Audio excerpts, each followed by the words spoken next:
Live షోకి తిరిగి స్వాగతం. ముందుగా అతిథుల పరిచయం అంతా కూడా దసరా శుభాకాంక్షలు తెలియజేస్తారు. ముందుగా కోన రఘుపతి గారు, బాపట్ల నియోజకవర్గ శాసనసభ్యులు, వైఎస్ఆర్ కాంగ్రెస్ పార్టీ సీనియర్ నేత. దసరా శుభాకాంక్షలు. అందరికి కూడా విజయదశమి శుభాకాంక్షలు. ఈ దసరా పండుగ అందరికి కూడా శుభాలు కలిగేయాలని కోరుకుంటాం. రైట్. మాధవి గారు మహిళా మోర్చా, బీజేపీ మహిళా మోర్చా కార్యవర్గ సభ్యురాలు. నమస్కారం అండి. ప్రేక్షకులందరికీ దసరా శుభాకాంక్షలు. రైట్. మహేష్ గారు తెలంగాణ కాంగ్రెస్ పార్టీ అధికార ప్రతినిధి. ఎన్టీవీ ప్రేక్షకులు, తెలుగు ప్రజలందరికీ దసరా శుభాకాంక్షలు. ఈ దసరా మన ప్రజల కష్టాన్ని పట్టించుకునే ప్రభుత్వాలు, ఆ వైపు ప్రభుత్వాలను నడిపించే ఒక కొత్త శక్తిని ప్రజలకు వాళ్ళ వ్యతిరేకంగా పోరాటం చేసి వాళ్ళ మెడలు వంచి సాధించుకునే శక్తిని ప్రజలందరికీ ప్రసాదించాలి. ఆ దిశగా ప్రభుత్వాలు సద్బుద్ధితో ప్రవర్తించేటట్టుగా పనిచేసేటట్టుగా మళ్ళీ ఇప్పుడు మిగతా వాళ్ళు కూడా మళ్ళీ మాట్లాడాలంటారు ఇట్లాంటి. రైట్. తెలకపల్లి రవి గారు ప్రముఖ విశ్లేషకులు, ప్రముఖ సంపాదకులు. ఎన్టీవీ ప్రేక్షకులందరికీ దసరా శుభాకాంక్షలు. దసరా అనేది చెడు మీద మంచి విజయం సాధించిన సందర్భం అంటారు. ఏది మంచి ఏది చెడు ఎప్పుడు చర్చ జరుగుతూనే ఉంటుంది. దాన్ని అర్థం చేసుకొని మంచి వైపు మంచి సాధించడానికి, పెంచడానికి, మంచి అన్నది పెంచుకోండి అన్నట్టుగా ఈ దసరా దానికి సందర్భంగా తీసుకున్నాం. రైట్. ఇక మనం చర్చలోకి వెళ్తాం. ఈరోజు ఒక పెద్ద బ్రహ్మాండమైన ఘట్టానికి శ్రీకారం చుడుతున్నారు. ముందుగా మరొకసారి ముఖ్యమంత్రి శ్రీ చంద్రబాబు నాయుడు గారికి, అలాగే ఏపీ ప్రజానీకానికి, ఏపీ ప్రభుత్వానికి కూడా శుభాకాంక్షలు తెలియజేస్తూ, మరి ఇది ప్రజా రాజధాని అవుతుందని చెప్తున్న విధంగా జరుగుతుందా? ఆ ప్రజా రాజధాని అవడానికి ఏం చేయాలి? ప్రజా రాజధాని, అందులోనూ ముఖ్యమంత్రి కేసీఆర్ గారు కూడా వెళుతున్నటువంటి నేపథ్యం, ఇవన్నీ కూడా ఒక చారిత్రక సన్నివేశాలుగా అంతా భావిస్తున్నారు. సో దీనిపై ముందుగా ప్రజా రాజధాని అమరావతి, తెలకపల్లి రవి గారు. తరతరాల అమరావతి రాజధాని ఘనహారతి, కాకూడదు భ్రమరావతి, కాకూడదు భ్రమరావతి, కావాలిక నవ జాగృతి. మళ్ళొకసారి చెప్పండి సార్. తరతరాల అమరావతి రాజధాని ఘనహారతి, కాకూడదు భ్రమరావతి, కావాలిక నవజాగృతి. Okay, right, good. ఇప్పుడు అమరావతి శంకుస్థాపన అనేది తప్పకుండా తెలుగు ప్రజలందరికీ గొప్ప సందర్భం. అనేక కారణాల వల్ల విడిపోయినప్పటికీ రాజధాని రహితమైన రాష్ట్రానికి రాజధాని వస్తుంది. అది కూడా అమరావతి నగరం ఉన్న బౌద్ధుల విశ్వవిద్యాలయం స్థాపించినాడని కొన్ని 2500 సంవత్సరాల చరిత్ర ఉన్న చోట వస్తుంది. ప్రధాని వస్తున్నాడు. పొరుగు రాష్ట్రమైన తెలంగాణ ముఖ్యమంత్రి మొదటిసారి మధ్యలో తిరుమలేశ్వరిని చూడడం మినహాయిస్తే ప్రజలు వెళ్తున్నారు. ఇవన్నీ కూడా చాలా మంచి సందర్భాలు. మనం శుభాకాంక్షలు చెప్పాలి. కార్యక్రమం జయప్రదం అవ్వాలని కూడా కోరుకోవాలి. ఇక రెండో భాగం ప్రజా రాజధాని, ప్రైవేట్ రాజధాని అనే చర్చకు కూడా ఈరోజే శ్రీకారం చుట్టబడుతుంది. ఎందుకంటే ఇది ఒక ప్రజా కార్యక్రమంగా జరుగుతుందా, ఈవెంట్ మేనేజ్మెంట్. నిన్న ఎవరో ఒక మిత్రుడు విదేశాల నుంచి ఫోన్ చేసినప్పుడు చెప్తున్నారు, ఇది వరకు CEO అంటే చీఫ్ ఎగ్జిక్యూటివ్ ఆఫీసర్ అని చెప్పుకోవడానికి ఆయన ఇష్టపడేవాడు. ఇప్పుడు ఆయన చీఫ్ ఈవెంట్ ఆర్గనైజర్గా CEO అనే మాట కొద్దిగా అర్థం మారింది. పరిపాలనా దక్షుడు అనే ఒక ముద్ర వేసుకున్న, బాగా ప్రతిష్ఠించుకున్నా లేదా ఇష్టపడే చంద్రబాబు నాయుడు ప్రచార దక్షతకు ఎక్కువ ప్రాధాన్యత ఇస్తున్నారు ఇప్పుడు ప్రతిదాన్ని అనే ఒక మాట వస్తుంది. సరే, దీనికి ప్రతిగా నిజంగా రాజధాని రావాలంటే పెట్టుబడులు రావాలి, అది ఇది ఘనంగా చేయాలి కదా. ఘనంగా చేయడానికి, ఆర్భాటంగా చేయడానికి కూడా చాలా తేడా ఉంది. ఆ విధంగా చూసినప్పుడు ఇంతకంటే భిన్నంగా కొంత ప్రజాస్వామిక పద్ధతిలో జరిగి ఉంటే, ఒక రాజకీయ ప్రజాస్వామిక కోణంలో జరిగి ఉంటే ఇంకా చాలా బాగుండేది. ఇంకా ఆ విషయం అంటే ముందు సంగతి ఎట్లా ఉన్నా ఆహ్వానాలు ఇవ్వటం అవన్నీ కూడా బాగానే చేసిన. అదే అయితే మనబోటి వాళ్ళకి కూడా ఆహ్వాన పత్రం అందించారు, వారికి ధన్యవాదాలు చెప్పాలి. వారికి ఆహ్వానం కూడా అదే, అందుకని మనబోటి మన ఇద్దరిని కలిపి వాళ్ళు ఇక్కడికి వచ్చి ఇవన్నీ కూడా చేశారు, క్రమ పద్ధతిలో చేశారు, అందులో ఏమీ సందేహం లేదు. చివరి దాకా చేస్తూనే వచ్చారు. కానీ అదే సమయంలో ఇతరేతర అంశాలు చాలా ఉన్నాయి కదా. ఇప్పుడు అక్కడ జరిగిన పరిణామాలు కానీ జరగబోయేవేంటి, పత్రం ఇచ్చినంత మాత్రాన మనం ఆహ్వాన పత్రికకు కృతజ్ఞతలు. మన వ్యక్తిగత కారణాల వల్ల వెళ్ళలేకపోయినా తప్పకుండా అది జయప్రదం కావాలని, పైగా ప్రత్యక్షంగా పాల్గొంటాం కదా మనం. ప్రత్యక్ష ప్రసారాలు కాలం దూరాన్ని తగ్గించింది. ఇక్కడ సమస్య ఏంటంటే అమరావతి అనేక కొత్త సమస్యలను కూడా దాని పట్ల అనుసరించే వైఖరి చాలా.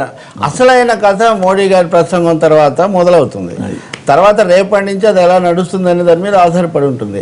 ఇప్పటివరకు వేసిన అడుగులు అయితే మటుకు ప్రజా రాజధాని అనే భావన కలగటానికి ఎక్కువగా దోహదం చేయడం లేదనేది అయితే మనం చెప్పాలి. నేను అదే అమరావతి భ్రమరావతి అంటూనే కార్పొరేట్ చంద్రహారతి అని దానికి ఒకటి జోడించాడు. అంటే దీన్ని నేను నా ఫేస్బుక్లో పెడితే కొన్ని వేల మంది అంటే దాదాపు ఒక 15 వేల మంది దాని మీద చూసి వ్యాఖ్యానాలు చేసి అంటే ఇంత చర్చ జరుగుతుంది. కొంతమంది అంటున్నారు కదా చాలా ఉత్సాహంగా ఉన్నారు. ఉత్సాహము సంతోషం ఎంత ఉందో సందేహాలు స్తబ్దత కూడా అంతుంది. కాబట్టి నిజమైన పూర్తి ప్రజాభిప్రాయము ప్రజాస్పందన రేపటి నుంచి మనం చూడాల్సి ఉంటుంది. తప్పకుండా ప్రభుత్వం ప్రజాభిప్రాయాన్ని పరిగణనలోకి తీసుకోవాలి. ఇప్పుడు ఉదాహరణకు ప్రతిపక్ష నాయకుడు వెళ్ళలేదనుకోండి, వెళ్ళడానికి ప్రభుత్వాధినేత ముందే ఆయన ప్రకటించాడు, ఆయన పొరపాటు వ్యూహరాహిత్యం ఇవన్నీ కూడా మనం ఒప్పుకుందాం. అయినా ప్రభుత్వాధినేత కూడా పత్రికా గోష్ఠుల్లో వ్యాఖ్యలు చేయడం మినహా ఆయన ఏమి వేరే ప్రయత్నం చేయలేదు. వామపక్షాలు చివరి నిమిషంలో వెళ్ళాలని నిర్ణయించుకున్నాయి. కాంగ్రెస్ వాళ్ళు వద్దనుకున్నారు. అంటే కేసీఆర్ వెళ్తున్నారు పొరుగు రాష్ట్రం సంతోషమే, కానీ సొంత రాష్ట్రంలోనే ఒక భాగాన్ని ముఖ్యమంత్రి కలుపుకోవడంలో తగినంత చేయలేదనేది కూడా ఉంది. కాబట్టి ఇవన్నీ భవిష్యత్తులో ఎలా ఇప్పటికైనా నేను అనేది ఒక అఖిలపక్ష సభ జరిపి ఇది అందరి కార్యక్రమాన్ని అనిపించుకోవాలంటే అందరినీ మీరు ఇన్వాల్వ్ చేసి భాగస్వాములు చేయాలి.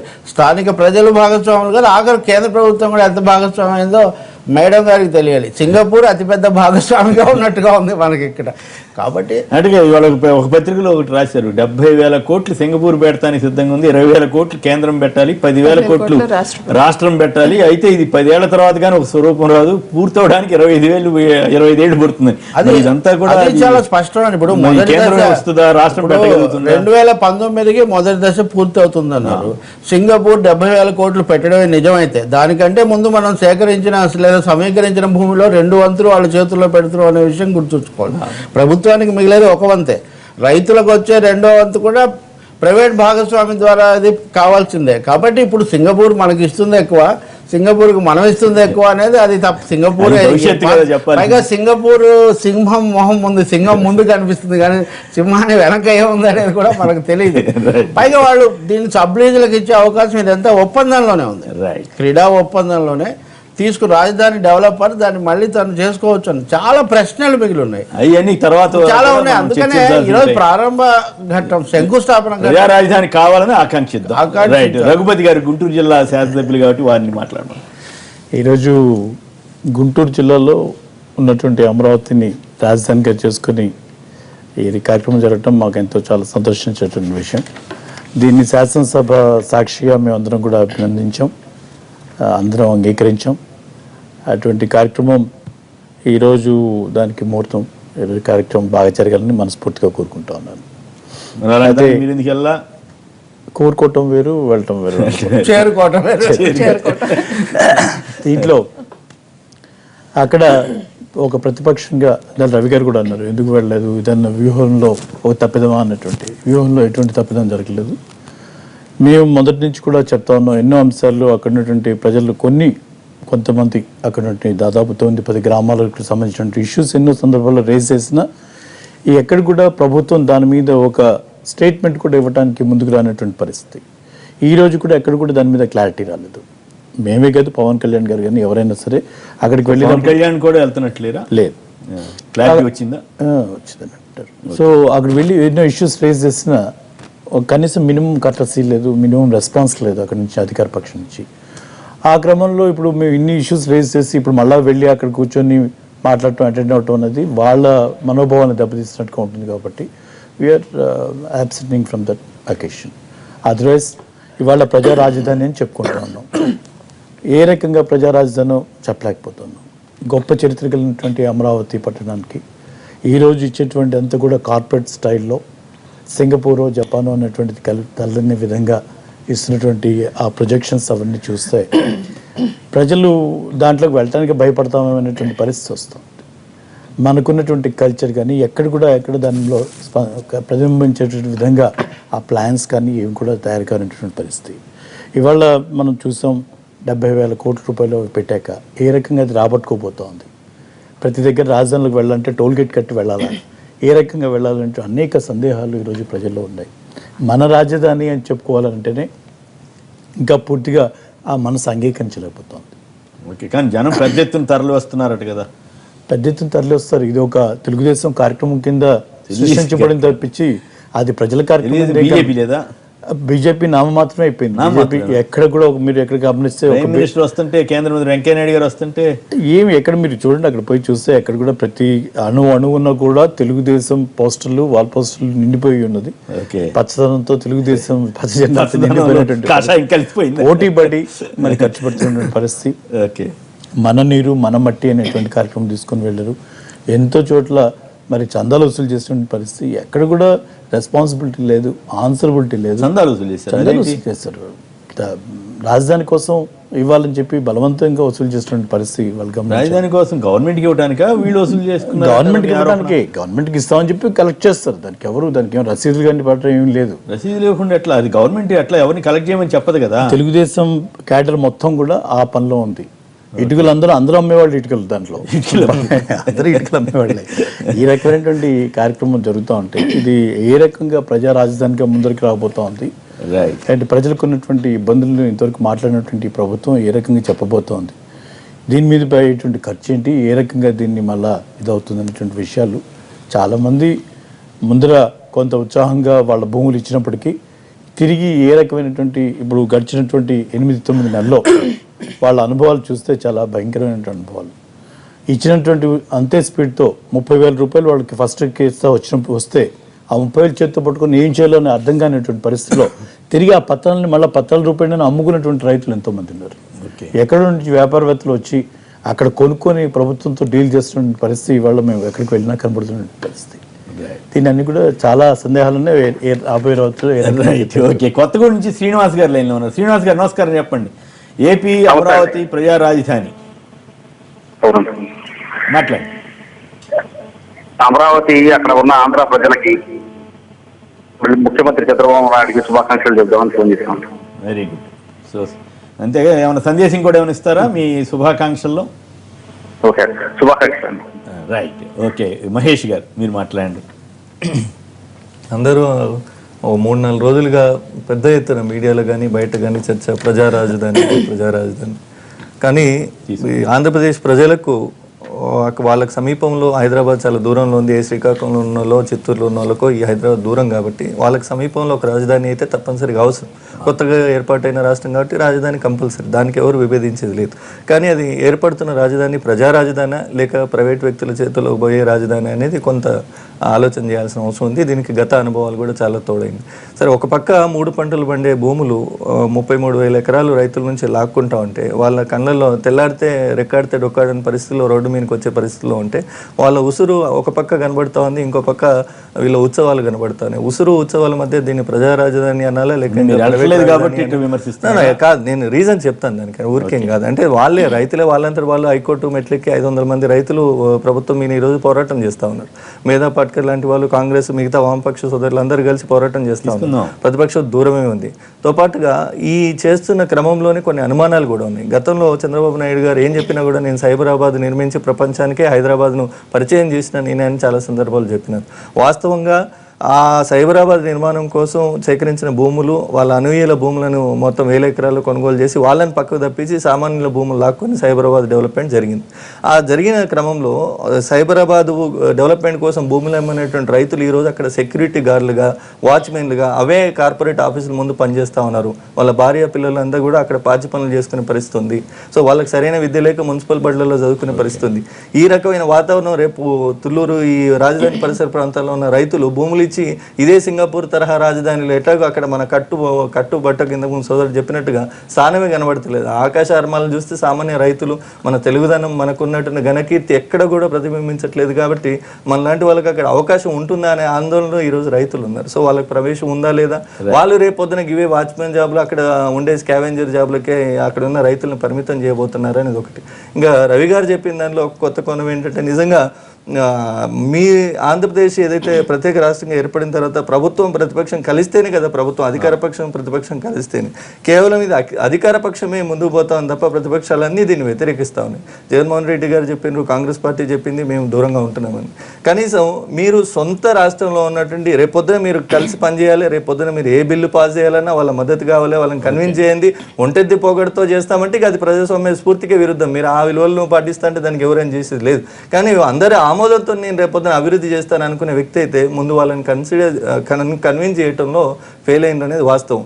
మరి అందులో కన్విన్స్ చేయడంలో ఫెయిల్ అయింది వాస్తవం, లేదా ఇంకో కోణం ఏంటంటే పక్క రాష్ట్ర ముఖ్యమంత్రి కేసీఆర్ గారి దగ్గరికి వచ్చి ఇంటికి పోయి ఆహ్వాన పత్రం అందించే కార్యక్రమం ఎందుకు తీసుకున్నారు అనే దాంట్లో కొంత తెలంగాణ ప్రజల్లో కూడా కొంత అనుమానాలు కూడా ఉన్నాయి. ఇప్పుడు ఏంటంటే మొన్న ఒక 3-4 నెలల కింద ఒక నెల రోజులు కంటిన్యూస్ ఎపిసోడ్ నడిచింది. ఏది ఓటుకు నోటు కేసు ఇక్కడ రిజిస్టర్ అయితే, ఫోన్ ట్యాపింగ్ కేసు అక్కడ రిజిస్టర్ అయితే, ఆ తర్వాత 2-3 రోజుల కింద ఇంకో కొత్త కోణము సిబిఐ ఎంక్వైరీ ఏదైతే కేసీఆర్ గారి మీద జరిగిందో ఈఎస్ఐ కేటాయింపుల విషయంలో 6 కోట్ల విషయంలో ప్రశ్నించిన సందర్భం కూడా. సో ఇప్పుడు కేంద్రం మద్దతు కోసం కేసీఆర్లు వెంపర్లాడే పరిస్థితి. కేసీఆర్ మోడీ గారు వస్తున్నారు, కేంద్ర మంత్రులు వస్తున్నారు, అక్కడ కేంద్రానికి దగ్గరలో చంద్రబాబు నాయుడు గారు ఉన్నారు. ఇప్పుడు ఇద్దరే ఇది క్విడ్ ప్రోకోలాగా నీ కేసు నేను తీసేయి, నా కేసు నువ్వు తీసేయి అనే పరిస్థితి. అంటే ఫోన్ ట్యాపింగ్ కేసు ఈయన నెగ్లెక్ట్ చేసి దాన్ని నాంచి పక్కన పడేస్తే ఆయన మన ఓటుకు నోటు కేసు పడేస్తారు. తో పాటుగా కేంద్రంతో ఇప్పుడు సిబిఐ ఎంక్వైరీ ఏదైతే క్వశ్చన్ చేసిందో, ఒక రాష్ట్ర ముఖ్యమంత్రి మీద సిబిఐ ప్రశ్నించడం అంటే అంత ఆషమాషి వ్యవహారం కాదు. గతంలో ఉన్నాయి. మన్మోహన్ సింగ్ లాంటి వాళ్ళు నేను ధైర్యంగా ఫేస్ చేస్తాను, మరి కేసీఆర్ లాంటి వాళ్ళు ధైర్యంగా ఫేస్ చేసేది పోయి దాన్ని కాంప్రమైజ్ అయ్యే కోణంలో అడుగులు వేస్తున్నట్టుగా కనబడతా ఉంది. ఈ కేసులను మాఫీ చేసుకోవటంలో ఉన్న కేసీఆర్ గారికి ఉన్న చొరవ, గతంలో లంకలో పుట్టిన వాళ్ళందరూ రాక్షసులు, ఇక్కడ ఇంకో రకంగా మళ్ళీ తర్వాత జిహెచ్ఎంసీ ఎన్నికల కోసం మేము కాలుకు ములుగుస్తే పంటితో తీస్తా, ఈరోజు అక్కడ పోతే జిహెచ్ఎంసీ ఎన్నికల్లో మేలు జరుగుతాయి, కేంద్రంతో సిబిఐ ములాఖత్ జరుగుతాయి. సో ఈ అన్ని కోణాలలో అనేక అనుమానాల మధ్యన దీన్ని ప్రజారాజధాని అనాలా, మన ప్రైవేట్ వ్యక్తుల కోసం వాళ్ళ స్వార్థాల ఒక్క నిమిషం మాధవ్ గారు మాట్లాడడానికి ముందుగా మా ప్రతినిధి చంద్రశేఖర్ అమరావతి రాజధాని శంకుస్థాపన ప్రాంగణం నుంచి అక్కడ జరుగుతున్న ఏర్పాట్ల మీద వివరిస్తారు. Over to Chandrashekar. Thank you Kommineni garu. ఇక్కడ అంతా ఉద్వేగం, ఉత్సాహము, ఆనందం వెల్లివిరుస్తూ ఉన్నాయి. భూమి ఇచ్చిన వాళ్ళు రెట్టించిన ఉత్సాహంలో కనిపిస్తూ ఉన్నారు. ఇక్కడికి వచ్చిన వాళ్ళు అంతకంటే ఉత్సాహం కనిపిస్తున్నారు. మన రాజధాని, మన రాష్ట్రము, మన వాళ్ళ భావన ప్రతి ఒక్కరిలో కూడా కనిపిస్తుంది. కొంతమంది భూములు ఇచ్చిన రైతులు ఇప్పుడే ఈ సభా ప్రాంగానికి వస్తున్నారు. తుళ్ళూరు, పరిమి ఈ ప్రాంతాలందరూ వాళ్ళు ఎలా ఫీల్ అవుతున్నారు ఈ ముఖ్య కార్యక్రమానికి కర్తలుగా ఉన్నవాళ్ళు? సరే, ఏ ఊరు మీది? మా తుళ్ళూరు. ఎంత పొలం ఇచ్చారు? మాదంతా కొద్దినండి. ఎంత పోయింది? అంతా 2-3 ఎకరాలు. 2-3 ఎకరాలు. 2-3 ఎకరాలైనా కూడా చాలా రేటు ఉంటుంది కదా. మేము సంతోషంగా ఇచ్చేసామండి.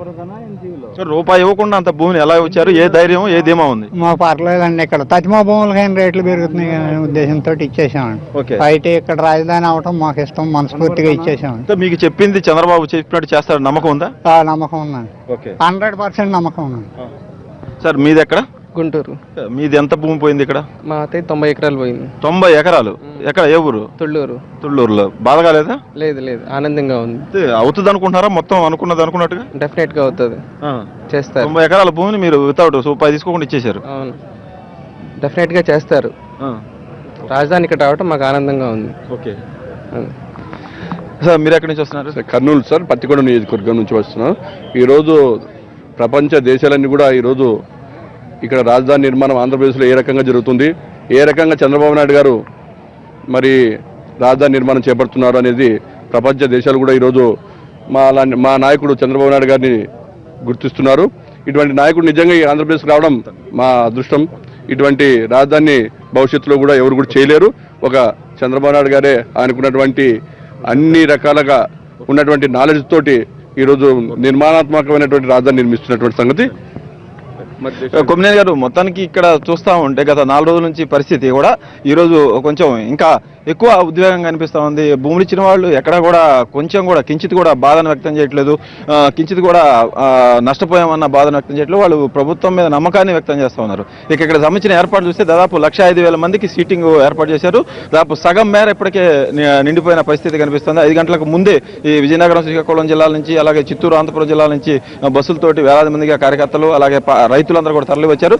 ముఖ్యంగా ఇళ్లలో కనిపిస్తుంది ఏంటంటే, ఇంతకుముందు పార్టీ కార్యక్రమాలు ఇలాంటివి పెద్ద జరిగేవి. తొలిసారిగా ఒక రాష్ట్ర రాజధానికి సంబంధించిన శంకుస్థాపన కార్యక్రమానికి శిలాఫలకం వేస్తుంటూ ఆ కార్యక్రమాన్ని ప్రత్యక్షంగా చూడాలన్న ఉత్సాహము వాళ్ళలో కనిపిస్తూ ఉంది. అదే వాళ్ళందరినీ కూడా ఇక్కడ నడిపిస్తుందని చెప్పొచ్చు. 30 degrees ఎండ ఇక్కడ నమోదవుతా ఉంది. ఉక్కపోత, చెమట, ఇంత భయంకరమైన పరిస్థితుల్లో కూడా ఈ కార్యక్రమంలో పాల్గొనాలని వృద్ధులు, మహిళలు అందరూ కూడా వస్తూ ఉన్నారు. రైతులు మనం విజువల్లో చూస్తున్నాం, ప్రభుత్వం పెట్టిన బట్టలతోటి వాళ్ళందరూ కూడా వాళ్ళకి ఇచ్చిన ప్రత్యేకమైన పాసులు తీసుకొని ఇక్కడికి వస్తూ ఉన్నారు. ఆయన ఒక రైతు, ఆ ప్రభుత్వం ఆయనకి పెట్టిన బట్టలు వాళ్ళు కుట్టించుకొని సంతోషంగా ఇక్కడికి వస్తూ ఉన్నారు. సార్, ఎక్కడ, ఏ ఊరు మీది? తుళ్ళూరు. ఎంత పోయింది విత్తనం? మా 9 ఎకరాలన్నర 9.5 ఎకరాలు పోయింది. హ్యాపీగా వస్తున్నారు? హ్యాపీగానే చాలా హ్యాపీ. మేము చాలా హ్యాపీగా ఇచ్చామండి. మాకు కొంతమంది చెబుతున్నారు మా మెడల మీద కట్టులు పెట్టి తీసుకున్నారనే మటుకు పూర్తి అవాస్తవం అండి. మేము చాలా హ్యాపీగా ఫస్ట్ నుంచి కూడా మేము చంద్రబాబు నాయుడు గారి మీద మేము పూర్తి నమ్మకం తోటి మా భూముల్లో మేము ఆ రోజు ఆయన అడిగిన వెంటనే మేము ఇవ్వడానికి సిద్ధపడి ఇచ్చేసి ఉన్నాం. కొమ్మినేని గారు, ఇది పరిస్థితి. 100 ఎకరాలు ఇచ్చిన వాళ్ళు ఉన్నారు, 10 ఎకరాలు ఎకరం ఇచ్చిన వాళ్ళు కూడా ఉన్నారు. అందరూ కూడా ఇదే రకమైన అభిప్రాయాన్ని. ట్రాఫిక్ ఇబ్బందులు, ఇతరత్ర సమస్యలు ఏమి రాకుండా అన్ని ఏర్పాట్లు సజావుగా జరిగాయా? ఇతరత్ర ఇబ్బందులు ఏమీ లేవు సార్. కాకపోతే ఈ రైతులకు సంబంధించి హై ప్రయారిటీ ఇచ్చింది ప్రభుత్వం. దాదాపు ఈ 29 గ్రామాలకు సంబంధించిన 24,000 మంది రైతుల కోసం ముందు 8 వరుసలను రిజర్వ్ చేశారు. అయితే వీళ్ళు ఏ ఎన్క్లోజర్ నుంచి లోపలికి రావాలి, ఎటువైపు నుంచి బయటకు వెళ్ళాలని దాని మీద మరి సమాచార లోపం వాళ్ళకి అర్థం కాలేదు. ప్రభుత్వం వైపు నుంచి చెప్పడం ప్రాబ్లం. కానీ కొంతమంది వృద్ధులు, మహిళలు కొంచెం దూరంగా వెళ్ళిన వాళ్ళని మళ్ళీ ఇటు పంపి ఇవ్వడం, ఇటు నుంచి అటు పంపించడంతో కొంచెం ఒకళ్ళిద్దరు ఆగ్రహం వ్యక్తం చేశారు. మొత్తానికైతే ఇబ్బందికరమైన పరిస్థితులు లేవు. 5 గంటలకల్లా జనం ఇక్కడికి వచ్చారు. 6 గంటలకల్లా కూడా వాళ్ళకి పులిహార, మజ్జిగ ప్యాకెట్లు, వాటర్ ప్యాకెట్లు కూడా సిద్ధం చేశారు. మొత్తం ఇక్కడ వచ్చే 5 మార్గాలు ఉన్నాయి. ఈ 5 మార్గాల్లో కూడా అడుగడుగునా కూడా ఈ మంచినీళ్లు, పులిహార ప్యాకెట్లు పెట్టారు. అందరూ సంతృప్తిగానే ఇప్పటివరకు అయితే జరుగుతున్న కార్యక్రమంలో ఉంది. కొమ్మినేని గారు, ఓకే, అంతా హ్యాపీగా జరిగిపోవాలని ఆకాంక్షిద్దాం. మీరు క్షమించాలి, మీరు మాట్లాడే ముందు ఓ బ్రేక్ తీసుకుందాం. బ్రేక్ తర్వాత మాధవ్ గారు మాట్లాడతారు.